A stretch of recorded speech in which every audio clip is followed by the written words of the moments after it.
Good morning boys.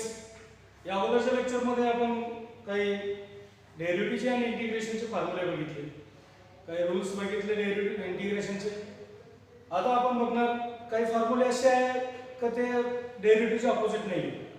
ज्याच्या अगोदर आपण फॉर्म्युले बघितले जसं डेरिव्हेटिव्ह ऑफ x चं डेरिव्हेटिव्ह 1 चं इंटिग्रेशन x. परंतु या ठिकाणी असे काही फॉर्म्युले आहेत जसं आपण cot x चं इंटिग्रेशन बघितलं नाही, sec x चं इंटिग्रेशन नाही बघितलं, tan x चं नाही बघितलं आणि cosec x चं इंटिग्रेशन नाही बघितलं आपण. परंतु या या या हे जे चार फॉर्म्युले हे वेगळे आहेत.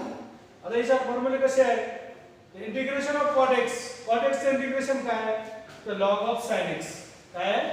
log of sin x.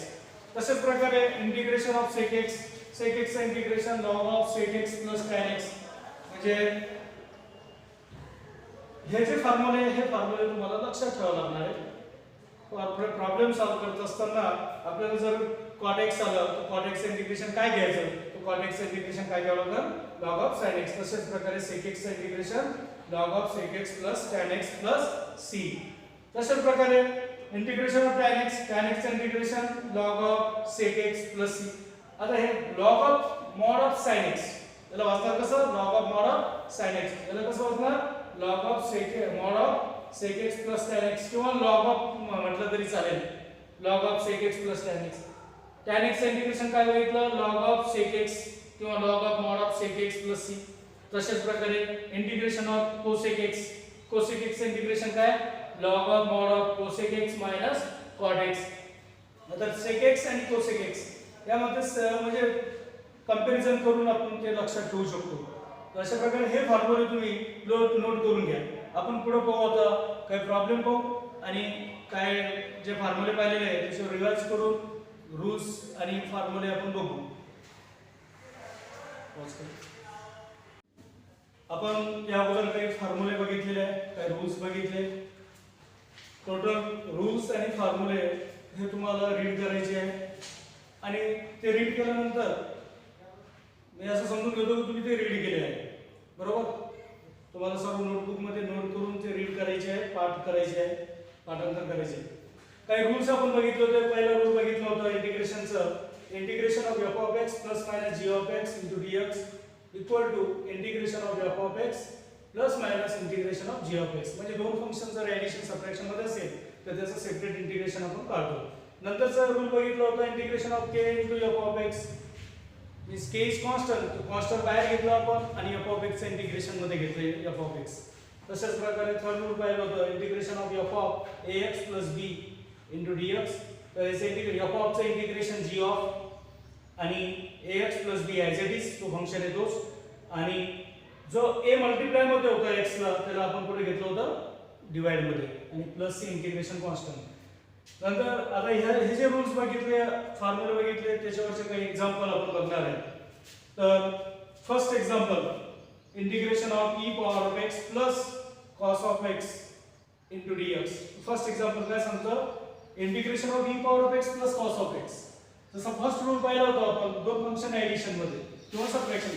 तर पहिला एक्झाम्पल मध्ये पहिले एक्झाम्पल आपण पहिले एक्झाम्पलचं सोल्युशन बघू आपण. काय दिलं? Integration of e power of x plus cos of x bracket complete into dx. याचे इंटिग्रेशन आपण काढणार आहे. तर दोन फंक्शन्स ऍडिशन मध्ये आहेत तर काय केलं आपण सुरुवातीला त्या रूल नुसार काय करणार? सेपरेट इंटिग्रेशन मध्ये घेणार. ते integration of e power of x into dx इथं आहे plus integration of cos x into dx. आता इंटिग्रेशन मध्ये घेतलं सेपरेट. आता काय करणार? इंटिग्रेशन करणार.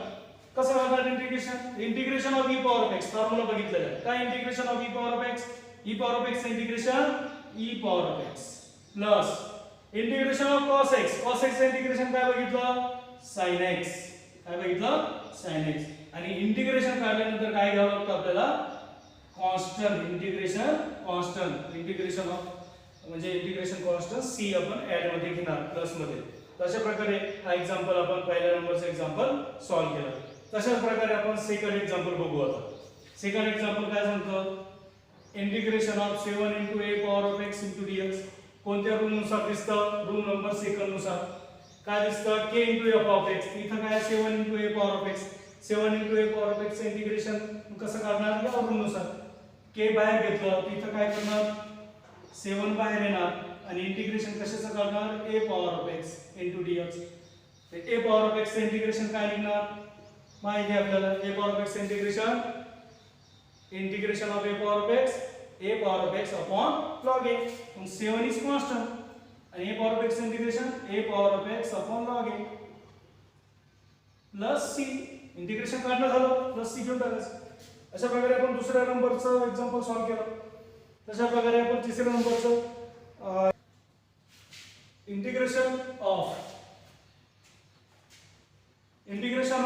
cos of 5x plus 9 into dx equal to third नंबरचा रूल जो बघितला होता आपण integration of f of ax plus b upon dx. आता f च्या ठिकाणी इथं काय cos, तर cos ऑफ चं इंटिग्रेशन काय आहे ना sin of 5x plus 9 as it is, जो फंक्शन आहे तो as it is.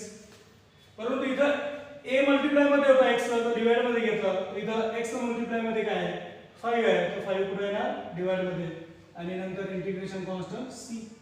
अशा प्रकारे आपण 3 एक्झाम्पल बघितले. खूप सोपे एक्झाम्पल आहे. इंटिग्रेशन हा चॅप्टर खूप सोपा आहे, त्यासाठी तुम्हाला फॉर्म्युले पाठ करावा लागणार आहे आणि फॉर्म्युले आणि रूल्स जर लक्षात आले तर आपण हा चॅप्टर खूप चांगल्या प्रकारे हसत खेळत आपण ते पूर्ण करू शकतो. आणि हा चॅप्टर खूप इम्पॉर्टंट आहे. 10 मार्काला हा चॅप्टर आहे. HSC एक्झाममध्ये तुम्हाला 10 मार्काला हा चॅप्टर आहे. तर लिहून घ्या आणि समोर द्यायची तयारी करा. ओके.